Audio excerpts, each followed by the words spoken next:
Hello, welcome back to the reading of the poem of the Man God, written by Maria Valtorta, Volume 2, Chapter 247, Part 2. At Bethlehem in Galilee, 9th August, 1945. It is evening when they reach Bethlehem in Galilee.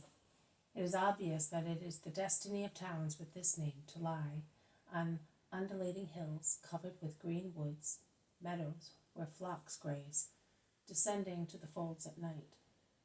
The sky is still red after a glorious sunset, which is just over, and the air is full of pastoral music of bells and trembling bleatings, which are joined by the merry shouting of children, and by the voices of mothers calling them. Judas of Simon, go with Simon and find lodgings for us and for the women. There is an inn in the center of the village, and we shall meet you there. While Judas and Simon obey, Jesus turns to his mother and says, "This time it will not be like the other Bethlehem. You will find where to rest, mother. Few people move about at this time of the year, and there is no edict.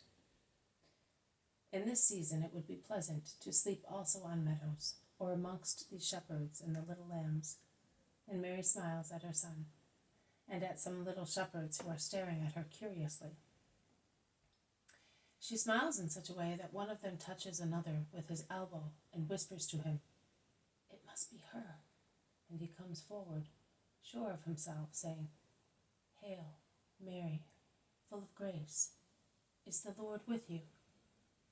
Mary replies with an even sweeter smile, "There is the Lord," and she points to Jesus, who has turned round to speak to his cousins, asking them to give alms to the poor, who are approaching them with plaintive requests. And she touches her son lightly, saying to him, "Son, these little shepherds are looking for you, and they have recognized me. I do not know how. Isaac must have been here and left the perfume of revelation. Young man, come here." The little shepherd, a little swarthy fellow, about 12-14 years old, strong, though lean, with very dark, bright eyes, and an ebony shock of hair, clad in sheepskin, and he seems to me a young copy of the precursor, approaches Jesus smiling happily, as if he were enchanted. "Peace to you, boy. How did you recognize Mary?" Because only the mother of the Savior could have such a smile and countenance. I was told the countenance of an angel, eyes like stars, and a smile sweeter than the kiss of a mother, as sweet as her name, which is Mary, so holy as to be able to bend over the newborn God.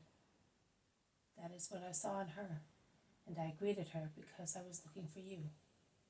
We were looking for you, Lord, and I did not dare greet you first. Who spoke to you of us?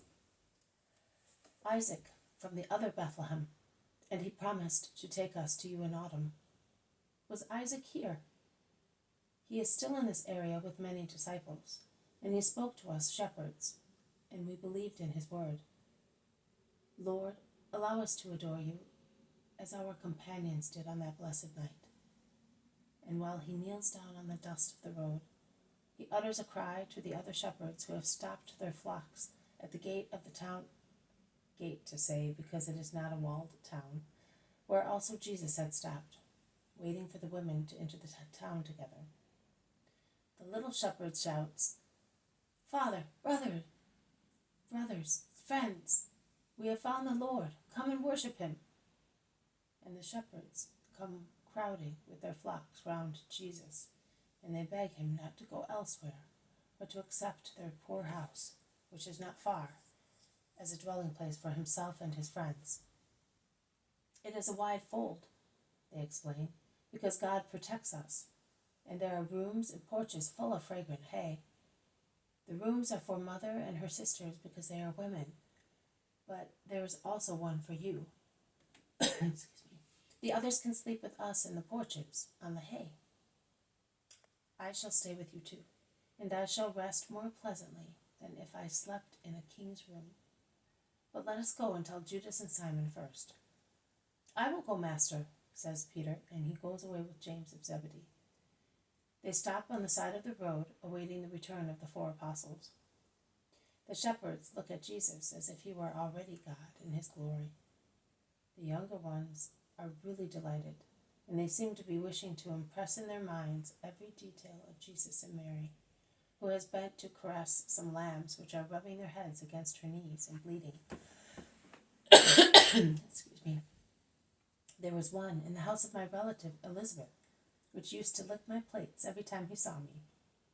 I called it friend, because it was my friend, just like a child, and it came to me every time it could. This one reminds me of it, with its eyes of 2 different shades. Do not kill it. Also, the other was allowed to live because of its love for me. Excuse me. It's a ewe lamb, woman, and we were going to sell it because of the different shades of its eyes. And I think it can see very little with one of them. But we will keep it if you wish so.